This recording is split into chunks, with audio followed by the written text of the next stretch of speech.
Which one do you want to try? I don't know. Are we on? It's recording right now, yeah. Which one do you want? I don't know. Which one's which? I've never had a white, I don't think. Pinot Grigio. This is Hatteras. I don't know. They only had this one at Publix. I don't know. It feels nice to have you here, but it's a little awkward too. We're Danielle and Daniel, and we are married millennials, I guess. I kind of like that phrase. I don't know if you hear married millennial very much. I feel like you hear nasty adjective millennial usually. I can never remember if we're millennials right Yeah, off the we're bat, but millennials. I think we are, right? Yeah, we were born 1986. Yeah. So let us know. So we are married for 15 years and we're trying wine together. We're not wine drinkers. We're not really any drinkers at all. But we just decided to do it and we can't really go out alone anymore because we have 3 kids. So it's nice to have you here with us while we're doing that. And we actually have some questions that got submitted to us. And we're just going to pick them out of this tiny jar, this too tiny jar, and try this wine, talk about it.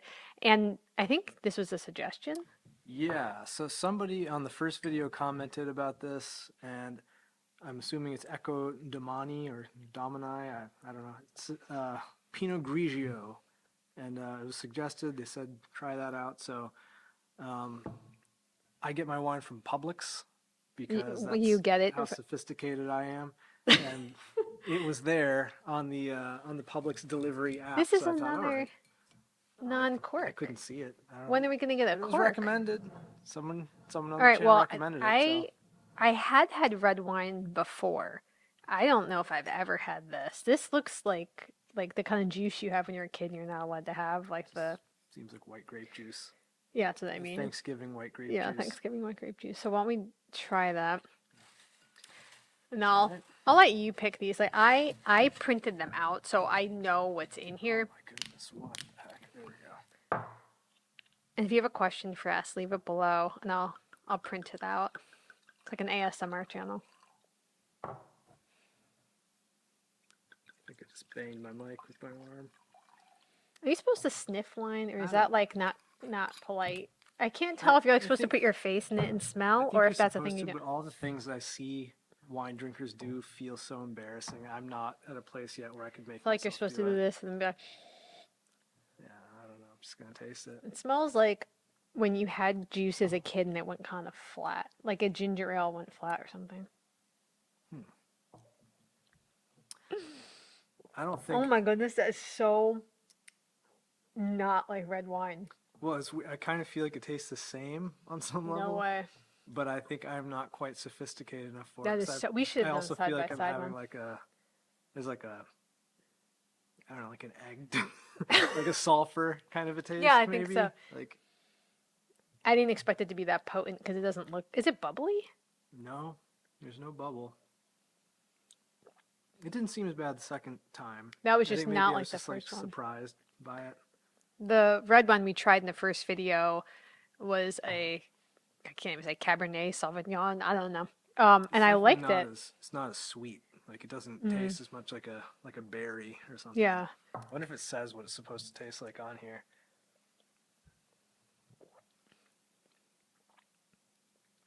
It showcases delightful floral and tropical fruit aromas. Well, I You know, can't smell you know what's anything, weird? so I don't know if that's a problem. I always thought that people that drank white wine were kind of like the babies of wine drinkers. It's like they couldn't hack a full red. This takes more guts than a glass of red wine. Like this is I think it was just a hardcore. surprise because like it doesn't seem difficult to drink. It just I wasn't ready for it I or like something. it now. That first sip was really shocking. But again, I've never even, Yeah, I don't think that I've was ever fun. had this. Okay. I My take on white wine has always been like, and I have no reason to think this at all, but in my head it's always been like middle-aged ladies who are trying to have a fun time together at a girls' night or something. I think those are girls that put ice in it. Like my mom ices. She drinks white wine, doesn't she? I don't know. I feel like she always has like a bottle of white wine with ice. I don't know. Billy Joel drinks it How do you know? because it's in the song. Bottle of red, bottle of white. I like it, but I just don't know if I'd ever order it. I really like that red that we had. Okay, would you like do a little scoop Yeah. and pick? One thing that I don't know if it showed up in the last video, but I'm self-conscious about. I'm an incredibly loud swallower in general, like cartoon level of loud. And Maybe we should put a cartoon swallow sound over it's like if each. I'm like drinking water on a Zoom meeting or something, like I'm constantly hitting the mute button because I can't. I don't know what to do. Like I can't do it without it being a big exaggerated gulp sound. So okay, this is the jankiest cut job I've ever seen. I did this. It's like the shape of like a pan. It's like a pan shape. Okay. All right. I can't. You'll like I this can't one. read. So Okay. career path changes. Have you ever switched careers, and what was that experience like? I would love to have you all answer this with us. Like I said, we don't really go out anymore with friends. It's really hard for us. So be our friend tonight. Let's answer this. You had switched careers. Yeah. You've got the best career stories I've ever So heard. I don't know if it counts as careers. Jobs. Yeah. So my current job, I'm the VP of Growth and Marketing is my title, official title, for a branding agency here in Nashville called Love and Science, and I've been doing that for the majority of my adult life at this point. Because I'm 37, and I've been there 13, maybe 14 years, 13 years, something like that. Before that, I was a repo man and a mortgage collector. So What were you before that? before that, I was a manager of a Borders bookstore. Can we tell that story? We can. And before that, I've worked so many just stupid, terrible jobs. Well, let's talk about the job. So we actually met at Borders. Yeah. Well, no, we didn't meet there. We Well, knew no, each other a little bit, but we were we friends. started dating Yeah. when we both worked at Borders. I got a job as a barista. Borders isn't around anymore, but if you're at Barnes and Noble, there's a Starbucks inside. So Borders had a Seattle's best coffee, and I worked there with a couple of, and well, I was gonna say a couple friends, but I didn't know them prior to working there, and it was kind of in our town, and so we all kind of hung out there, and I loved that job. It was really fun. But then Daniel was doing so well that he was up for promotion, and we had started dating. Yeah. So Danielle got fired. My first time ever And it getting was like fired. just totally bogus, trumped up charges of like she was giving too many squirts of flavoring in the coffee or something like that. Just something ridiculous. But the reason they had to fire me was because they couldn't give him Yeah, that she job. would have technically been a subordinate, so I couldn't get promoted if I was dating what would have become my subordinate. So It was so ridiculous. I remember getting called into the office. I was just so confused because I'm such a conscientious worker, and I always like I don't cut corners. I'm like overachiever type A. Working for pennies. And so I got called into the office, and when our like the overseer, I guess overseer is not the right word, but like whatever he was, general manager. general manager, he told me that I was going to get fired for this, and he made me sign some paper, but I was crying. And I don't know if it was like an NDA. I was just completely falling apart crying. I remember I can see my hand signing it now, looking back, and I'm like, why didn't you fight back? And I didn't, though, because I was so stunned. And there was no like warning or anything like that. Scoot that over. I feel like it's pointed weird and I'm not Okay. going to be talking into it. Yeah, no kind of warning, just like a one and done ouster. And then he kept the job. So I I was, didn't know. It took me a while was to left like on my rear unravel what end. all happened. And by the time I unraveled it, that well, I better just keep this job because I was and still am a college dropout, and I was like making okay-ish money at this point. Like it's disgustingly low, but at that time it was okay-ish money considering my position in life. So Yeah, so that kept that. happened. That's what Borders did to us. And then they went under. So, Yeah, yeah. yes, they did. All right, I think I'm going to pull a new one out. Well, you didn't talk really about your career. I mean, you have had. I feel like An all of your illustrious. jobs have been relatively academic, Yeah. especially compared to mine. I don't know if I should talk about. Maybe I should talk for the first time about what happened to me at Teach for America, maybe very vaguely. So I went to college, and I think college is a little bit of a scam at this point. But for my undergrad anyway, I really just enjoyed the experience. I liked it. It didn't make any sense. The stuff I was majoring in doesn't matter. I enjoyed it, and I'm really happy with that. And I was working full time in college. And then I wanted to teach on the res. I wanted to move to New Mexico and teach on the res. I don't know. I wanted to do it and I was determined to do it. So I joined Teach for America, which was pretty hard to get into at the time. Um, it's like the Peace Corps, and I had to go through a million interview processes and have tons of recommendations and like in person interviews, traveling for interviews. And so I got in, I was really excited, and I ended up getting the placement I asked for. I don't think a lot of people were fighting to get on the res. So I got in and I was really excited. And it was basically a dream job. I did gifted and talented students, which was like kids who, and then also special ed, which was not something I was trained to do. And I got to teach history and English, and it was wonderful. Um, but there was a man who worked at the school who started like stalking me. And I was probably 21, and he had to be, now I'm looking back, probably in his mid 40s. Um, and he worked I think there. he was probably older than that.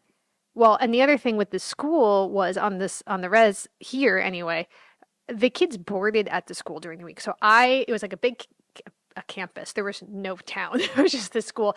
And the teachers' houses were just tiny little houses around the school. And he lived like 1 second from the school. I could walk to my classroom. It was super close. And he started showing up at my house all the time. And I'm like such an overachiever that I signed up to be part of the fire department and as an ambulance driver, which I have no right doing any of that stuff.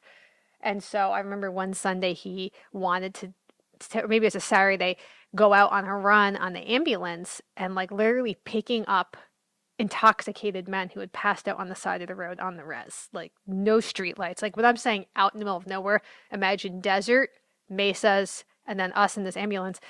I didn't know anything about him. He seemed nice and whatever. But then I started getting threatening emails from his children. And then I found out from another teacher who is not Navajo, who was working there, that his wife had actually come in with a weapon. I don't know what I'm allowed to say on here. A weapon, and threatened another female teacher that he had done this with. So, Teacher America wouldn't help me, and I had to end up leaving because I was afraid. And Daniel helped me move.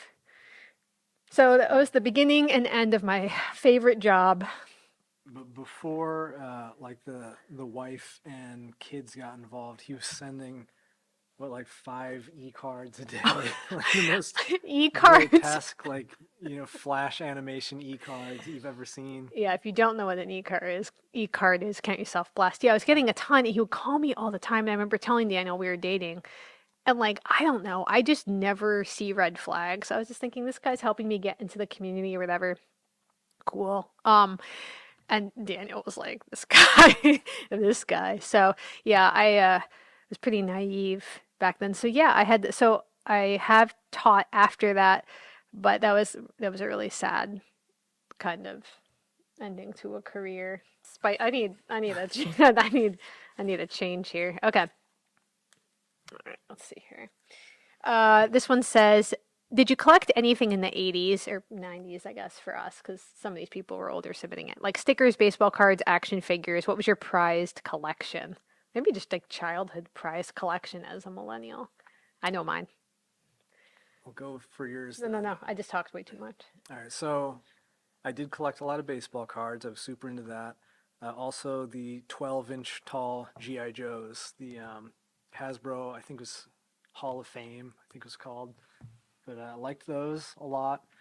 Those were the two primary things that I collected. And recently, like, I've given all those GI Joes to my kids, and it was really a weird transition to do that because in my head, like, I've been carrying these things around for 30 years basically, and so like they'd be playing with them, like tear an arm off, and I'd be thinking, oh no, but what about? And there's like nothing really there though. There's nothing to be afraid of because the whole reason I was keeping them was because I thought, well, if I have kids, they might want to play with my toys, Hmm. and so they're playing with them, they're destroying them, They love and them it though. doesn't matter. Yeah, it was really weird to like go through that and realize, no, this was the ultimate goal, and we're here now. And, Well, the weird part is we yeah, have 3 kids and 2 are girls who are almost 9 and 10, and they sleep with the GI Joes. yeah. Like they tuck them into little like baby blankets. And some of these GI Joes are rough looking. They have been like scars on their face. I'm like, They why do all you have a love scar on their this? face, They but like girls love it. they will not accept a Ken doll No, they at this won't. point. They hate the Ken dolls. They said they're not strong enough. Yeah, They've got like a really twisted view now yeah. of the male But then physique. the most popular one of all is not even actually a GI Joe. It's Uh, from the Cooperstown collection. It's a Lou Gehrig doll, a Lou and Gehrig doll. one of our daughters, like, she carries that Lou Gehrig around all over the place. It's Isn't that the really craziest thing? bizarre. It's really weird. But look, they're getting a second life. Or first life, I don't know. When you first started reading, I thought it was going to be a follow up about me working in collections, and I thought, wow, that's weird. Why would someone ask that? How would they know that? Yeah, go ahead with Well, yours. I wasted untold dollars on Beanie Babies because I was born in 1986. And I so much money on Beanie Babies. And I was convinced that I was going to make so much money on them. I had like the pristine tag. There was a little plastic heart shaped case that would go over the tag I'll put a picture up on here of it, but to protect the tag, I don't know why. But I wanted this one bear, and it was called Princess. It was based on Princess Diana, which I'm not even English. I don't know why. It was like a really sought after Was this purple bear. before or after she I don't know. passed? I don't know. It had to be after, because I was a teenager. I don't know when Oh, I she. don't know. I don't really know. I have no I'll recollection. I'll check. But so we grew up in But New you were doing it York. when you were a teenager? Well, not really, but maybe like I thought 12 it or was something. like 8, 9. You were doing I don't that. think they were around when I was 8. I was like 12 or 13. But Interesting.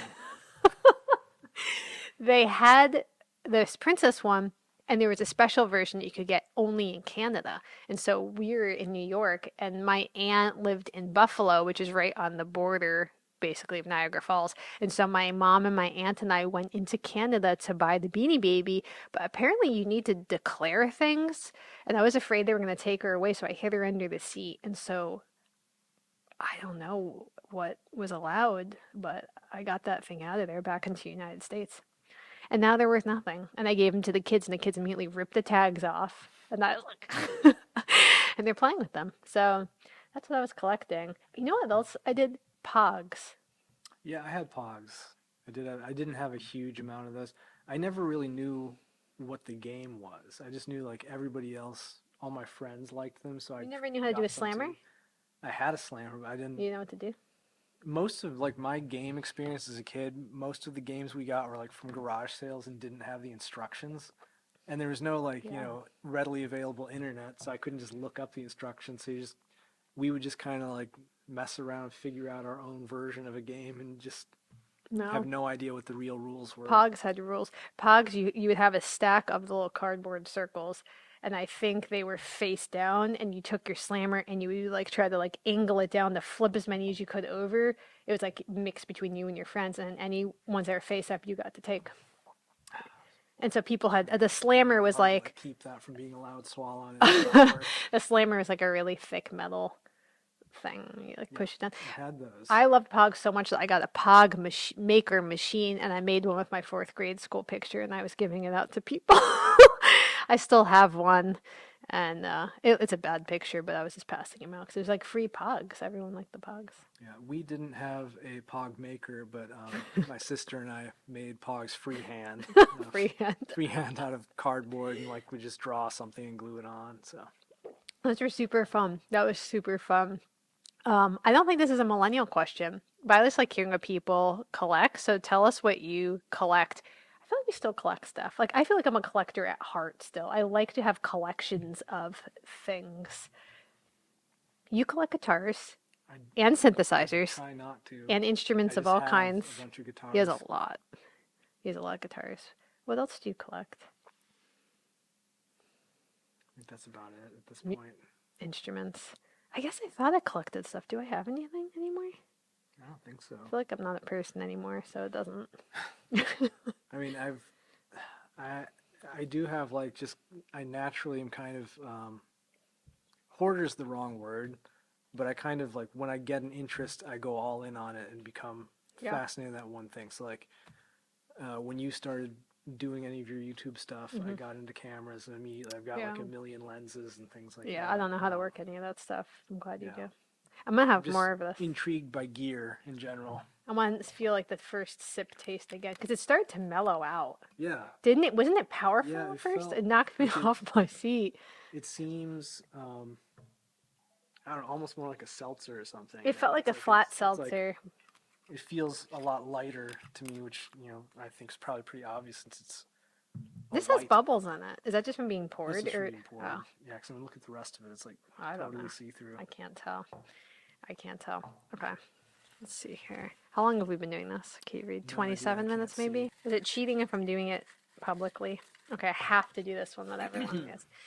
Oh, this is such a good one. Thank you. I didn't put people's names on here because I didn't know if they'd want to be associated to their question, but if you give us a question, let me know if you want your name on there or not. This one's so good for us. I feel like you must have done this one, but I know you didn't. Okay, it says, do you have a side hustle? Share your experiences, successes, or failures. Our whole life slash marriage has been side hustle businesses. Like, that's just who we are as people. I think for you that's true. For me, it's not. No, No, I don't have any side hustles. you had one though. That I was have I it have was side interests, no no but no no no eBay. that was not a side Yes. hustle. That was a primary hustle. Nobody, but I don't think most people would consider that a primary hustle. Can you explain what you were doing back in the day? Yeah, so I mean, like I referenced earlier, I'm a college dropout. Part of that was because of the success that I was finding with eBay. Um, Part of it's because I can't handle like submitting and being in a thing where I'm just stuck in there like a class, sitting in there and being told that I'm not allowed to miss more than two classes or something like that when I'm paying for them. Those kinds of things just it like did not work for me mentally. Um, so I was making pretty good money on eBay, and I was looking at it thinking, all right, if I continue with my degree and I graduate, I'm going to be looking at like I can't remember what it was now. I was in for accounting. It was going to be like a pretty reasonable steady income, but I was so close to that with eBay part time that I thought, well, why should I pay to go do this thing when I can just hang around and do whatever I feel like and make the same money basically. So I had a few different niches in my eBay career. One was buying old guitars and fixing them up and reselling them. The other was buying like old vintage Western wear and old Levi's and selling primarily overseas To country. to Japan and Russia. Those were the two They places. love us over there. And my whole thing, like I would just write these ridiculous write-ups all about how you like this one pair of jeans is going to turn you into a ladies' man, and you're going to be, beating people off of you to just try to walk down the street and things like that. And they just absolutely loved it for whatever reason. It's like it didn't really work out super hot with the American market, but overseas they just loved every second of it, and they would like write me, comments about how great the write up was and stuff like that. And so yeah, that was my big thing. So what would happen? I started doing it just with like vintage stuff, and then I found there was a Levi's outlet store like 45 minutes north of where I lived. So I would drive up there, once a week and drop like $2,000 and just clear them out. What was it? $2,000 in like 2002. Yeah. So I had a PayPal credit card that had a maximum of $2,000, and I would just max it out, grab everything, and then resell it for like 50% to 100% of what I paid. And that was going really awesome until the manager of that Levi store figured out that something weird was happening because I was in there so often. They were making a lot of Yeah, money. so like they started posting signs and stuff saying you couldn't buy more than like three pairs of jeans and stuff like that, which was super bizarre because it's not like I was cheating them. I was paying what they were asking, Isn't that bizarre? but they knew I was doing something creepy, and so But it they. wasn't. But it's not creepy. Well, it's like they knew. I think they knew I was making more money than they were, so it just for whatever reason, ruffled their feathers and. That is bizarre to me They because if shut you it have down. someone coming in and just buying your product nonstop at the price you've asked, you are welcome at my store. Like, come to Super me, weird. clear me out. I don't care what you do with it after. That's bizarre, though. But then you got around it because you had like your mom buying pants for you, didn't you, and stuff like that. Didn't you send people in for you? Well, part of it, so I tried to continue it once I moved to Nashville, and it was so much harder down here because, like, where we lived in upstate New York, nobody's cool. Like, no one's doing anything interesting or cool at all. So you could go into like a Salvation Army or whatever and just get the most awesome stuff It's going shocking stuff left because in no there. one knew that they should be wearing stuff that was cool. Um, but down here in Nashville, it's like you had all these musicians just pouring through everything and like you couldn't find a single thing. That was hard.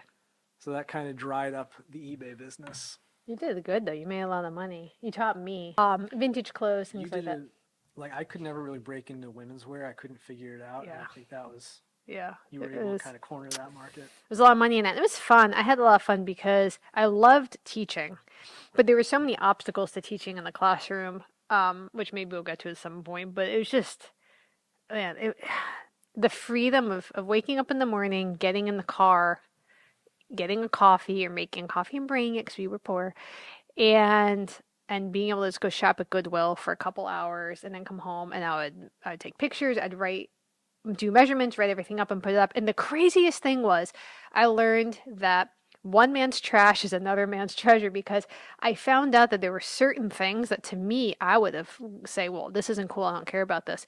And people were paying hundreds of dollars for things. And again, this was in like 2010. Yeah. There were these Ralph Lauren sweaters that I Ralph thought, Lauren. He no, says it weird. it's Lauren. No, he says Ralph Lauren.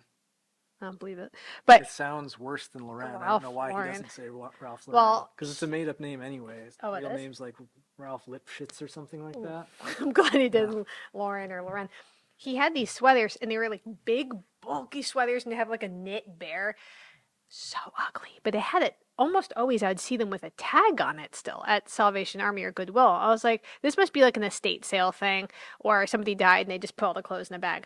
So I remember you couldn't like look things up on your phone back then because it didn't, that's not how the world works. So I remember buying it once and then going home and doing research and finding out that that sweater that I bought for like $6 could go for like $500.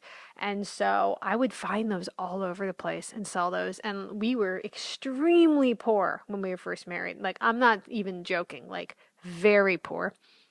And that made a huge difference when I would find one of those You know, Ralph it's Lauren sweaters. really interesting with that. You know Derek Guy, you do. He's like the tailor and menswear guy on Twitter. Oh, yeah. He very often uses the Ralph Lauren bear to like show what you should be dressing like. No, Yeah. no. Yep. You know how many of those went through my hands? Well, I so couldn't keep them. We needed as the you were talking money. about this, I realized that I have had a side hustle, and it's really weird because it's my current job was my side hustle Yeah, I guess because I so. was in collections and I hated it. What I really like, I didn't mind the repo man stuff going door to door, but once I was in mortgage collections, I was just stuck in a cubicle and calling people and like foreclosing on their houses. I hated every single second of that. And so I was just desperate to find a way out. Mm. And so I started like figuring out some things around advertising and SEO, and just did that on the side until I could get hired by this now defunct agency in Nashville called Dealer Skins, and they were It's the most I know disgusting name. they specialize in auto dealer websites, and so worked over there for a while, and that was my launch pad. But for a long time, like it felt like a long time, I spent like 6 months where I'd be working these horrible like 12-hour shifts with the mortgage collections, and then every lunch break, every 15-minute break or whatever, I would be just reading everything I could about search engine optimization just so I could bone up just enough to be able to get through an interview and Yeah. I remember when you finally got got that here. job, I had made um fries made of sweet potatoes in the oven. I don't know. I just remember them being on the foil and you saying that you either found out you got the job over email somehow or whatever. And I remember thinking, oh, you're gonna like this has changed everything. I don't know what it was like. Was it like $40,000 or something? It was something where like Not a lot, but it was a lot for us, especially at the time, and it was amazing. But I It feel was like like starting McDonald's cashier money now, but yeah, at the but it, time it it was a changed big deal everything for for us. us. Yeah, it was. But I feel like one of the things that has been fun to me is just having someone to like hustle with you. Like we always are doing stuff on the side, and it's like let's just try this new thing and just see what happens. Still like this on the second glass. Not really. It's okay. I don't know how it would feel. I feel like it should be called something other than wine. Like I don't feel like this is wine. I feel like this is like It's Pinot Grigio. champagne or something. I've never had champagne. This feels I like champagne maybe. no champagne.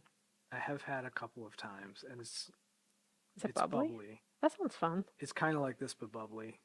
At least I don't know if I've had good champagne. Probably not. It's probably really How would terrible you know? champagne. At I have our no clue. at our wedding, I mean, I didn't drink, and neither did Daniel. We actually had coffee. I have a picture of me in my wedding dress with him. Maybe I'll find it and put it up.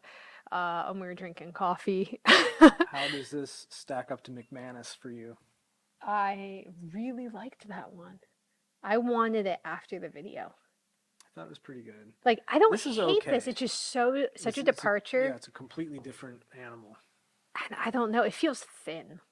What are the words? It feels very thin and flat. It has Like notes of. it has notes of flat. I think I would definitely try it again. I just don't think if I was at a restaurant, I wouldn't think I'm gonna order that. I would definitely order red wine. What do you think Justin Timberlake was drinking before his arrest the other day? Oh no. I have to say I never really cared about NSYNC, so it doesn't bother me that much. You were a Backstreet Boys girl, right? I was an Usher slash Backstreet Boys girl. So, what do you think about this? Would you drink this again? Yeah, You would? yeah, I think so. I don't know. I It's have to. just it's totally I different. just have to think about how I feel about this. I have to. It's gonna take me a little Like bit of it, time, but I'm it glad I threw tried me. it. The first sip absolutely threw me, and I almost thought about spitting it out for a second. That's how I felt, but now I'm But okay. now I that keep I drinking think it. I was expecting something closer to the red wine. Um, it's totally different from that. I feel like I can taste more of a grapiness in this. Like It it does taste feels like a more grape. like eating a green grape. Yeah, or it does something feel like a that. green grape. Okay. So it's just totally different, but I'm not opposed. All I right. think it's okay. Well, let us know if you have any other recommendations. I want to try everything because I am 38 and don't know wine, and I feel like not to be like a wino, but just I want to have a new experience. I want to just, people are really into wine and I want to know why. So I'm excited to try it. All right, I don't know. We'll be trying. I think we already know what we're doing for the next video, but leave a suggestion anyway. And